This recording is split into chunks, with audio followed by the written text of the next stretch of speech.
एक समय की बात है। एक छोटे से कस्बे में शंभू नाम का एक बूढ़ा आदमी रहता।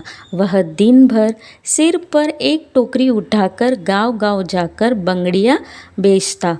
रंग बिरंगी कांच की बंगड़ियां जिनकी खनक हर औरत को लुभा लेती। पर शंभू केवल कोई साधारण बंगड़ी वाला नहीं था। उसकी बंगड़ियों में जादू था। कहते हैं जिस भी महिला को वह बंगड़ी पहनाता उसके दिल का दुख कम हो जाता। किसी की सुनी कलाई में उसकी बंगड़ियां सजती और वह मुस्कुराने लगती।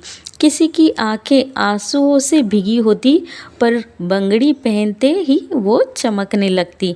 लोग कहते शंभू की बंगड़ियां सिर्फ कांच की नहीं दुआओं की बनी है।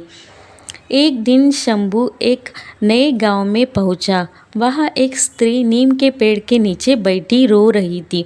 उसकी आंखों में बहुत गहरा दुख था। शंभू ने पूछा, बिटिया कलाई इतनी सूनी क्यों है? वह बोली, पति की मौत हो गई है, अब किसके लिए बंगड़ियां पहनूं?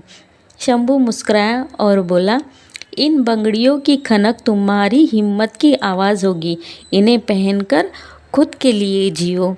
वह स्त्री चुप रही पर उसकी आंखों में एक चमक लौट आई। शंभू की बंगड़ियों की बात दूर दूर तक फैल गई। एक लालची सेठ ने सोचा, अगर मैं इन बंगड़ियों को बेचूं तो अमीर बन जाऊंगा। उसने शंभू को बहुत पैसा दिया और कहा, सारी बंगड़ियां मुझे बेच दो। शंभू हंसा और बोला, सेठ जी ये बंगड़ियां बिकती नहीं, बांटी जाती है। ये कीमत से नहीं प्रेम से बनती है। एक दिन शंभू अचानक गांव से चला गया।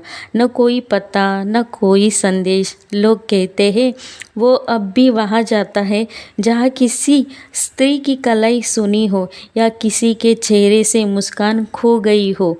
जब भी कहीं किसी दुखी औरत की बंगड़ी मिलती है और चेहरे पर मुस्कान आती है, लोग फुसफुसाते हैं, लगता है बंगड़ी वाला फिर आया है। सीख, सच्चा सुख देना किसी को मुस्कुराहट लौटाने में है, न कि बंगड़ियों की चमक में।